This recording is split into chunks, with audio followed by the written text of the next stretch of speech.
Aladdin Story Part 8. On Aladdin's arrival at the palace, the Sultan was surprised to find him more richly and magnificently robed than he had ever been himself, and was impressed with his good looks and dignity of manner, which were so different from what he expected in the son of one so humble as Aladdin's mother. He embraced him with all the demonstrations of joy, and when he would have fallen at his feet, held him by the hand, and made him sit near his throne. He shortly after led him, amid the sounds of trumpets, hautboys, and all kinds of music, to a magnificent entertainment, at which the Sultan and Aladdin ate by themselves, and the great lords of the court, according to their rank and dignity, sat at different tables. After the feast the Sultan sent for the chief Cadi, and commanded him to draw up a contract of marriage between the Princess Badr al-Buddoor and Aladdin. When the contract had been drawn, the Sultan asked Aladdin if he would stay in the palace and complete the ceremonies of the marriage that day.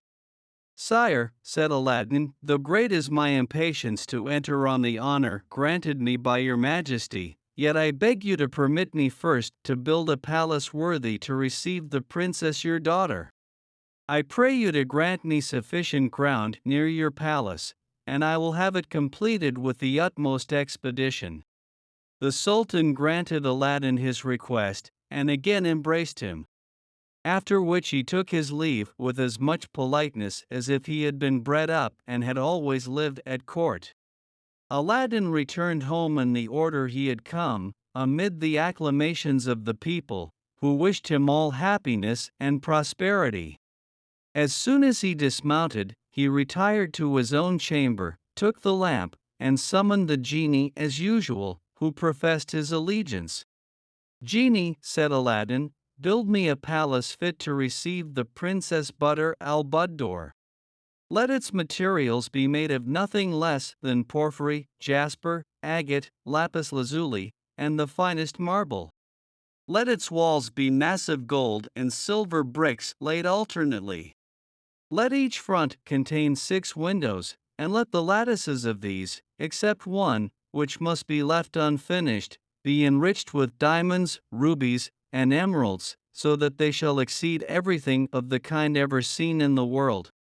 Let there be an inner and outer court in front of the palace, and a spacious garden, but, above all things, provide a safe treasure house, and fill it with gold and silver. Let there be also kitchens and storehouses, stables full of the finest horses, with their equerries and grooms, and hunting equipage, officers, attendants, and slaves, both men and women, to form a retinue for the princess and myself. Go and execute my wishes." When Aladdin gave these commands to the genie, the sun was set. The next morning at daybreak the genie presented himself, and having obtained Aladdin's consent, transported him in a moment to the palace he had made. The genie led him through all the apartments, where he found officers and slaves, habited according to their rank and the services to which they were appointed.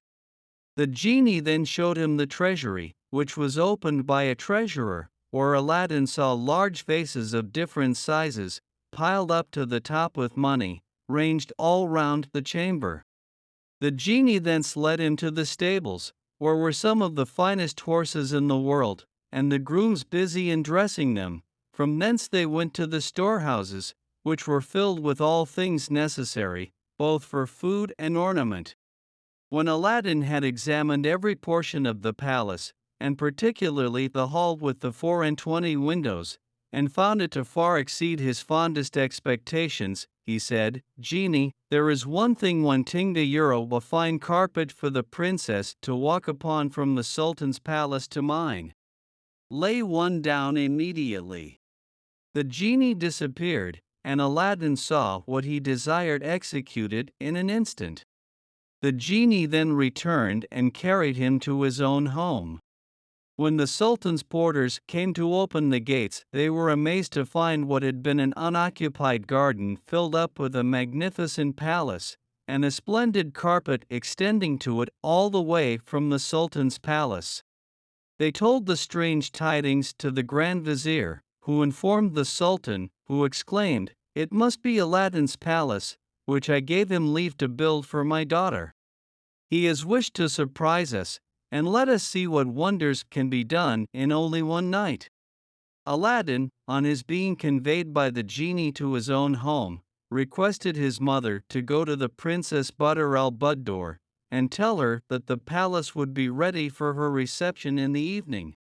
She went, attended by her women slaves, in the same order as on the preceding day. Shortly after her arrival at the princess's apartment, the Sultan himself came in, and was surprised to find her, whom he knew as his suppliant at his divan in such humble guise, to be now more richly and sumptuously attired than his own daughter.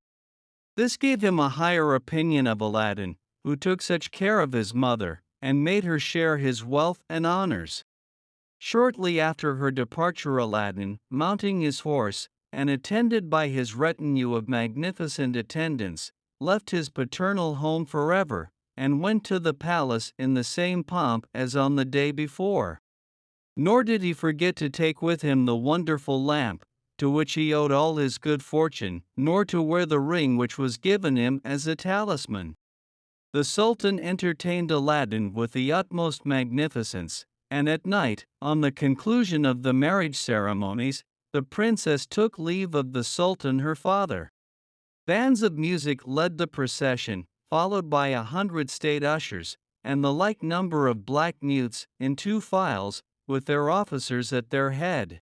400 of the Sultan's young pages carried flambeaux on each side, which, together with the illuminations of the Sultan's and Aladdin's palaces, made it as light as day.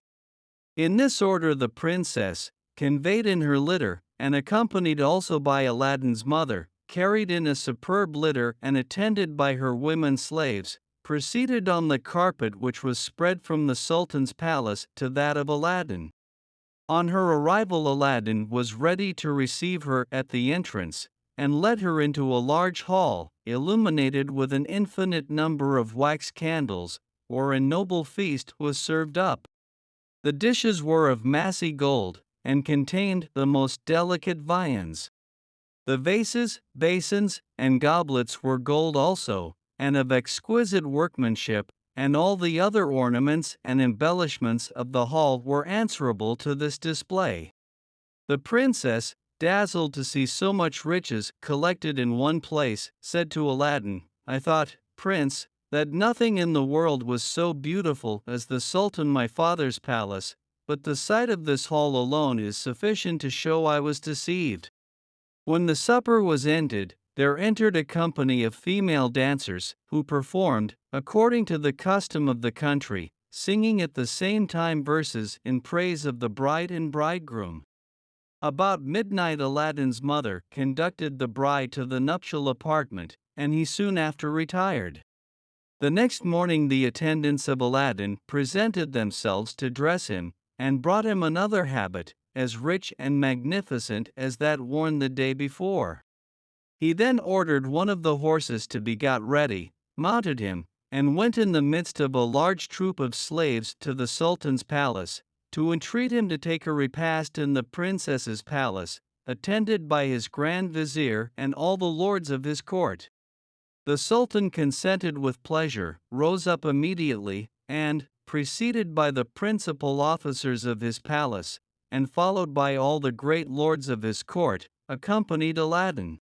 The nearer the Sultan approached Aladdin's palace, the more he was struck with its beauty, but when he entered it, came into the hall, and saw the windows enriched with diamonds, rubies, emeralds, all large, perfect stones, he was completely surprised, and said to his son-in-law, "This palace is one of the wonders of the world, for where in all the world besides shall we find walls built of massy gold and silver, and diamonds, rubies, and emeralds composing the windows? But what most surprises me is that a hall of this magnificence should be left with one of its windows incomplete and unfinished." "Sire," answered Aladdin, "the omission was by design, since I wished that you should have the glory of finishing this hall." "I take your intention kindly," said the Sultan, "and will give orders about it immediately." After the Sultan had finished this magnificent entertainment provided for him and for his court by Aladdin, he was informed that the jewelers and goldsmiths attended, upon which he returned to the hall, and showed them the window which was unfinished. "I sent for you," said he, "to fit up this window in as great perfection as the rest. Examine them well, and make all the dispatch you can." The jewelers and goldsmiths examined the 23 windows with great attention, and after they had consulted together, to know what each could furnish, they returned, and presented themselves before the Sultan, whose principal jeweler, undertaking to speak for the rest, said, "Sire, we are all willing to exert our utmost care and industry to obey you, but among us all we cannot furnish jewels enough for so great a work." "I have more than are necessary," said the Sultan. "Come to my palace, and you shall choose what may answer your purpose." When the Sultan returned to his palace, he ordered his jewels to be brought out, and the jewelers took a great quantity, particularly those Aladdin had made him a present of, which they soon used, without making any great advance in their work. They came again several times for more, and in a month's time had not finished half their work. In short, they used all the jewels the Sultan had, and borrowed of the vizier, but yet the work was not half done. Aladdin, who knew that all the Sultan's endeavors to make this window like the rest were in vain, sent for the jewelers and goldsmiths, and not only commanded them to desist from their work, but ordered them to undo what they had begun, and to carry all their jewels back to the Sultan and to the vizier. They undid in a few hours what they had been 6 weeks about, and retired, leaving Aladdin alone in the hall. He took the lamp, which he carried about him, rubbed it, and presently the genie appeared. "Genie," said Aladdin, "I ordered thee to leave one of the 24 windows of this hall imperfect, and thou hast executed my commands punctually. Now I would have thee make it like the rest." The genie immediately disappeared. Aladdin went out of the hall, and returning soon after, found the window, as he wished it to be, like the others. In the meantime, the jewelers and goldsmiths repaired to the palace, and were introduced into the Sultan's presence, where the chief jeweler presented the precious stones which he had brought back.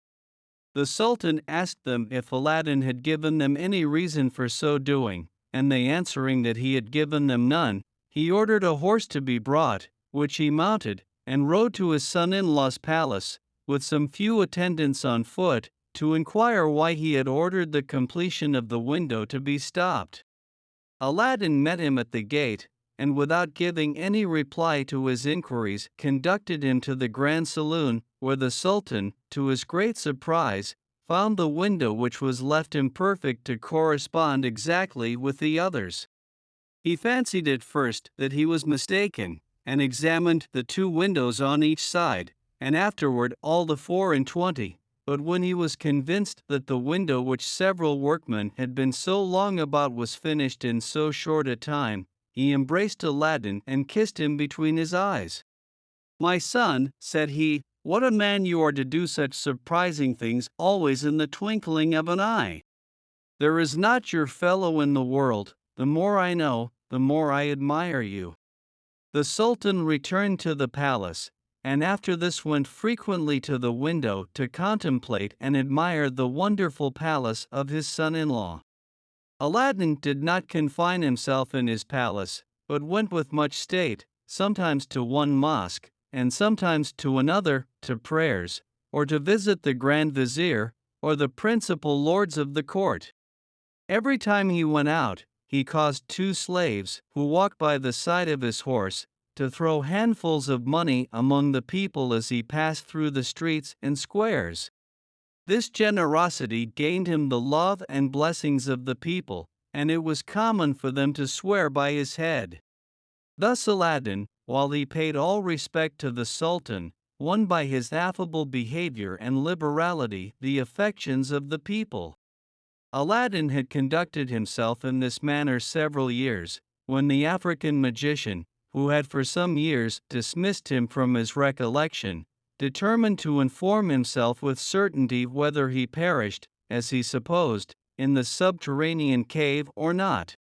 After he had resorted to a long course of magic ceremonies, and had formed a horoscope by which to ascertain Aladdin's fate, what was his surprise to find the appearances to declare that Aladdin, instead of dying in the cave, had made his escape, and was living in royal splendor, by the aid of the genie of the wonderful lamp.